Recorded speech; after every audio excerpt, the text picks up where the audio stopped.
Assalamualaikum warahmatullahi wabarakatuh, pemirsa yang dirahmati Allah, semoga kita senantiasa selalu mendapat rahmat dan kasih sayangnya, amin ya robbal alamin. Selamat datang di saluran kisah penuh hikmah, tempat di mana setiap cerita menginspirasi jiwa dan mencerahkan hati.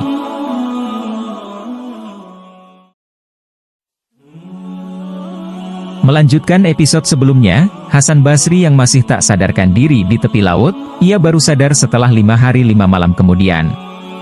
Ia melihat di depannya lautan yang luas tak berujung, sementara di belakangnya hutan belantara yang belum pernah disambangi manusia. Dengan kondisi yang masih lemah, Hasan Basri berjalan ke dalam hutan tanpa tujuan dan tak tahu arah pulang. Dengan langkah yang gontai dan tertatih ditambah lagi dengan perutnya yang telah berdentang keroncongan akibat kelaparan yang menggelayutinya.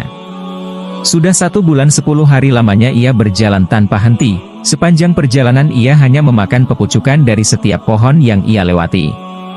Pada suatu pagi, ketika mentari mulai menyorot celah-celah pepohonan, Hasan Basri memperhatikan sesuatu yang tak biasa di kejauhan. 40 bangunan terlihat menjulang di antara rimbunnya pepohonan hijau. Matanya berbinar-binar, mencoba memahami keberadaan bangunan itu di tengah hutan yang terpencil. Tanpa ragu, Hasan Basri memutuskan untuk mendekati bangunan tersebut, meski rasa waspada dan penasaran menyelinap di benaknya. Mungkin ada orang yang tinggal di sana, pikirnya, mungkin mereka bisa memberinya sesuap nasi untuk mengenyangkan perut yang keroncongan.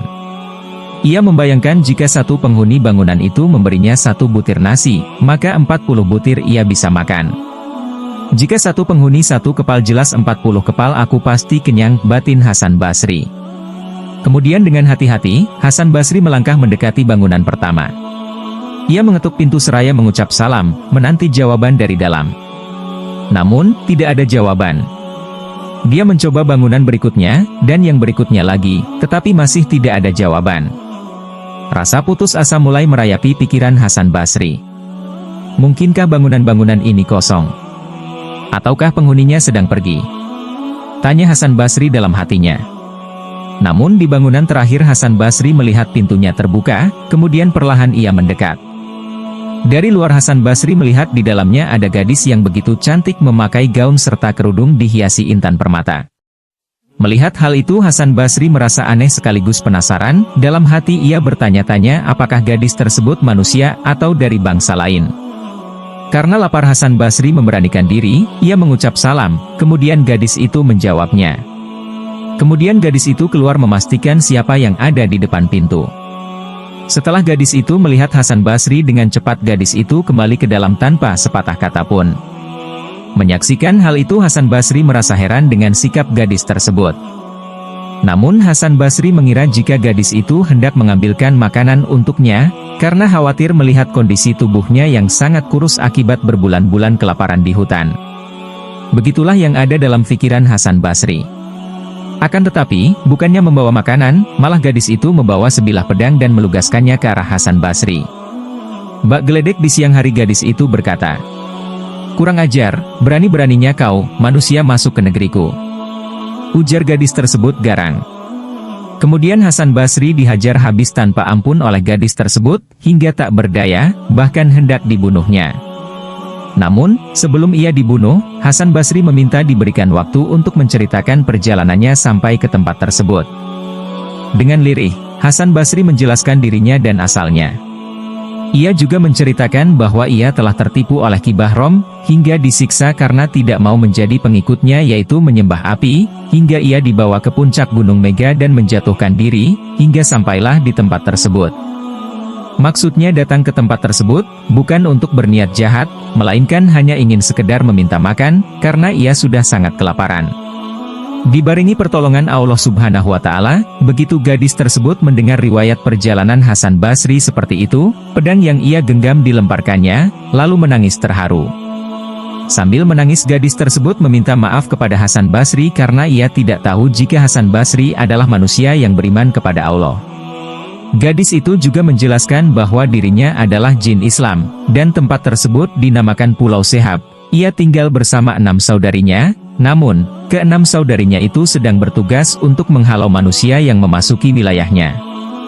Sebab aturan di negeri tersebut tidak memperbolehkan adanya manusia, jika kedapati manusia maka akan dibunuh. Kemudian gadis itu kembali berkata kepada Hasan Basri, "Tapi, mengingat keimananmu yang begitu luar biasa kuatnya terhadap Allah Subhanahu wa Ta'ala, aku akan berusaha melindungimu dari saudari-saudariku, biar itu menjadi urusanku." Kemudian gadis itu membawa Hasan Basri masuk ke dalam, ia memapahnya lalu membaringkannya di tempat tidur dan membersihkan luka-lukanya. Hasan Basri yang terbaring tak berdaya itu, ia mengira bahwa dirinya telah meninggal dunia dan sedang berada di surga, sebab ranjang yang ia tiduri itu terbuat dari emas yang berkilauan dengan kelambu berhiaskan intan permata. Ditambah lagi di sampingnya gadis cantik bagai bidadari. Tidak lama kemudian terdengarlah suara gemuruh bak angin barat yang tak lain keenam saudari gadis itu akan segera tiba. Gadis itu sangat panik, karena Hasan Basri pasti akan dibunuh jika ketahuan berada dalam rumah itu. Untuk mengalihkan perhatian keenam saudarinya, gadis itu menghadang mereka di depan pintu dan berpura-pura menyambut mereka. Tak lama kemudian keenam saudarinya tiba, ia yang sudah berada di depan pintu lalu menyambut mereka. "Kalian sudah pulang? Kalian habis dari mana? Aku bosan sendirian di rumah," tanya gadis itu pura-pura lupa. "Hei bungsu, apakah engkau lupa, kami ini kan habis bertugas mengawasi wilayah ini dari kedatangan bangsa manusia. Apakah engkau lupa itu?" ucap salah satu di antara mereka.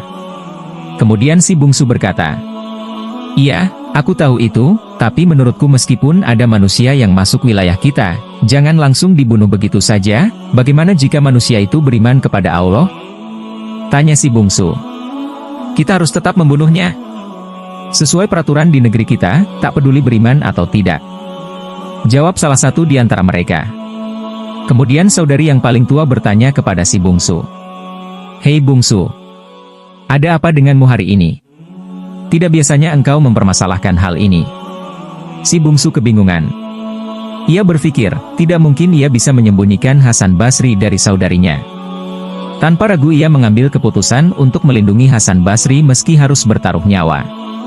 Kemudian si bungsu berterus terang menjelaskan kepada semua saudarinya, bahwa hari ini ia telah kedatangan seorang manusia bernama Hasan Basri dari kota Basrah, yang kuat keimanannya terhadap Allah.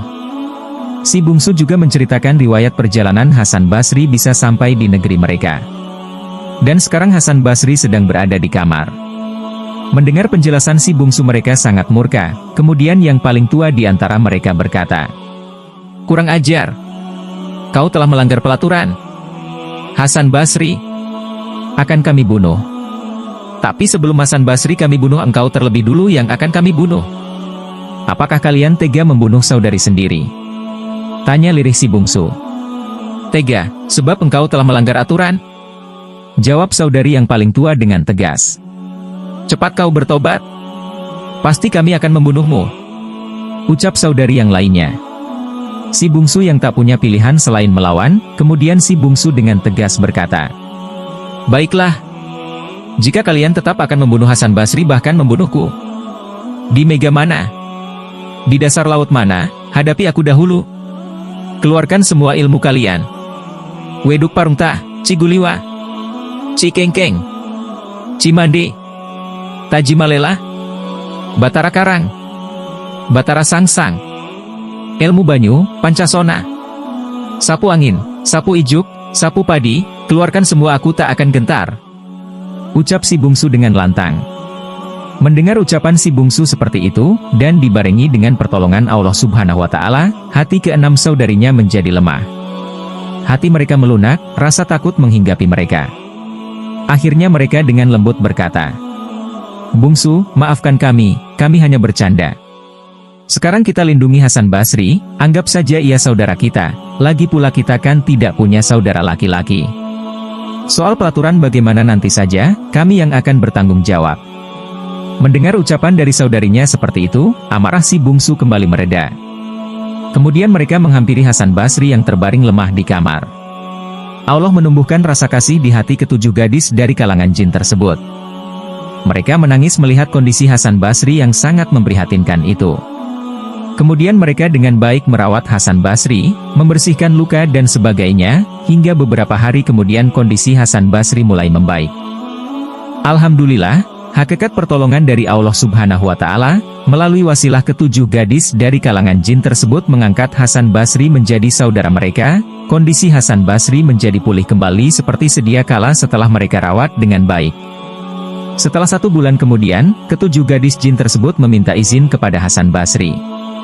Mereka akan kembali ke negeri Sehab untuk sowan kepada ayahnya di negeri Sehab, sedangkan tempat yang Hasan Basri tinggali itu disebut Pulau Sehab. Mereka akan meninggalkan Hasan Basri selama 7 hari. Sebelum mereka berangkat ke negeri Sehab, tanpa sepengetahuan saudari yang lainnya, diam-diam si bungsu menghampiri Hasan Basri. Ia memberikan 7 kunci gudang. Si bungsu mengatakan, jika Hasan Basri merasa bosan atau jenuh berada di rumah, ia boleh membuka gudang yang ada di sebelah timur rumah yang ia tinggali. Akan tetapi, si bungsu berpesan kepada Hasan Basri agar tidak membuka gudang nomor keempat. Setelah memberikan kunci gudang, si bungsu pamit pergi bersama ke-6 saudarinya. Setelah beberapa saat ditinggalkan saudarinya itu, pikiran Hasan Basri mulai gundah gulana. Dalam kesendirian ia merasa kesepian. Kemudian ia teringat dengan kunci gudang pemberian si bungsu. Dengan penasaran ia mendekati gudang tersebut, lalu membuka gudang yang pertama. Setelah Hasan Basri membuka gudang pertama, ternyata isinya adalah kolam pemandian yang begitu luas dihiasi dengan berbagai pancuran yang terbuat dari emas. Kemudian ia mandi kolam tersebut. Setelah selesai mandi, Hasan Basri kembali membuka gudang yang kedua, yang isinya adalah perabot yang terbuat dari perak, kursi perak, meja perak, segalanya perak. Kemudian Hasan Basri kembali membuka gudang yang ketiga, yang isinya perabot yang terbuat dari emas. Sementara gudang yang keempat ia lewati, sebab amanah si bungsu tidak boleh dibuka. Kemudian Hasan Basri melanjutkan membuka gudang yang kelima, yang ternyata isi dari gudang tersebut adalah permata dan berlian yang begitu berlimpah. Lalu Hasan Basri kembali melanjutkan membuka gudang yang keenam, yang isinya adalah alat-alat perang di darat. Kemudian setelah itu Hasan Basri membuka gudang yang terakhir yang ternyata isinya adalah alat perang untuk bertempur di lautan. Setelah membuka gudang-gudang tersebut, Hasan Basri kembali ke rumah. Keesokan harinya, Hasan Basri teringat dengan gudang yang keempat. Ia amat penasaran dengan isi gudang tersebut. Karena rasa penasarannya itu, Hasan Basri kembali ke area gudang tersebut, dan membuka gudang yang keempat. Setelah dibuka, ternyata isinya kosong, hanya saja ada tangga yang mengarah ke lantai atas. Dengan penuh penasaran, Hasan Basri menaiki tangga tersebut. Setelah tiba di lantai kedua, Hasan Basri dikagetkan dengan bangunan-bangunan megah di dalamnya berjumlah 40 bangunan, tangga pun masih ada. Kemudian Hasan Basri kembali naik ke lantai ketiga hingga ke lantai terakhir ketujuh. Di sana Hasan Basri dikejutkan dengan bungalow yang begitu indah, airnya bening sebening kaca, dihiasi pagar dan kursi-kursi yang terbuat dari emas, serta ranjang-ranjang berhiaskan intan permata. Tidak lama kemudian, terdengar suara gemuruh dari luar mendekat ke tempat tersebut. Hasan Basri mengira saudarinya telah kembali lebih awal. Dalam hati Hasan Basri merasa tidak enak hati kepada si bungsu, jika kedapati sedang berada di gudang keempat tersebut. Karena sebelumnya si bungsu telah melarangnya. Untuk itu ia bersembunyi di bawah ranjang yang terhalang oleh sprei yang menjuntai. Akan tetapi, yang datang bukanlah 7 saudarinya, melainkan 7 wanita cantik dari kalangan jin yang berbeda. Kecantikannya melebihi 7 saudarinya. Malah, di antara ke-7 wanita jin yang datang tersebut, ada salah satu yang paling cantik di antara mereka, dengan tahi lalat di dagunya. Ternyata gudang keempat itu adalah tempat pemandian jin dari berbagai negara. Kemudian 7 jin wanita tersebut mulai menanggalkan pakaiannya satu persatu, dengan canda dan tawa mereka asyik bermain air di bungalow tersebut. Mereka tak sadar dengan adanya Hasan Basri yang sedari tadi bersembunyi di bawah ranjang. Sementara Hasan Basri yang menyaksikan itu, matanya terbelalak sampai-sampai tak berkedip. Ia terpikat dan jatuh hati kepada jin wanita yang memiliki tahi lalat di dagunya. Ia membayangkan betapa bahagianya ia jika bersanding dengan jin wanita tersebut, yang memang merupakan bintangnya perawan di seluruh negeri jin. Tak ada satupun yang mampu menandingi kecantikannya. Sementara Hasan Basri yang sedang terlena membayangkan jin wanita tersebut, sampai-sampai ia tidak sadar mereka telah meninggalkan bungalow itu. Melihat kenyataan itu, Hasan Basri merasa hilang semangat. Kini wajah cantik jin wanita itu terlanjur membekas dalam pikiran Hasan Basri. Ia tergila-gila dengan kecantikannya. Kemudian dengan lesu Hasan Basri kembali ke rumah. Ia mengurung diri sembari menyebut-nyebut jin wanita itu dengan sebutan Hunung Nagado, Hunung Nagado. Maksudnya kepada jin wanita yang memiliki tahi lalat di dagu. Sepanjang hari, siang dan malam, Hasan Basri tak bisa menepis bayang wajah jin wanita itu. Ia tak ingat makan, tak ingat minum, ia hanya ingat ketika waktu sholat saja. Selepas sholat ia kembali wiridan dengan menyebut-nyebut Hunung Nagado, Hunung Nagado. Hunung Nagado, Hunung Nagado. Setelah hari ketujuh saudarinya pun kembali dari negeri Sehab. Kemudian mereka mengucap salam, namun, tak ada jawaban dari Hasan Basri, mereka hanya mendengar suara Hasan Basri dari dalam menyebut-nyebut Hunung Nagado, Hunung Nagado. Hunung Nagado, Hunung Nagado. Mereka khawatir terjadi sesuatu dengan Hasan Basri, kemudian mereka mendobrak pintu dan bergegas melihat keadaan Hasan Basri.